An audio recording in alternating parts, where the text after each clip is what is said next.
புளியங்க அவ புடவ கட்டுன வெள்ளரிக்கா புளிப்பா புளியங்க அவ புடவ கட்டுன வெள்ளரிக்கா பார்த்தா பாவக்காயிலம் பருவத்தில கொசாக்கா பார்த்தா பாவக்காயிலம் பருவத்தில கொசாக்கா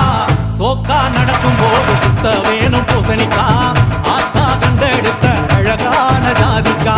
புளிப்பா புளியங்க அவ புடவ கட்டுன வெள்ளரிக்கா புளிப்பா புளியங்க அவ புடவ கட்டுன வெள்ளரிக்கா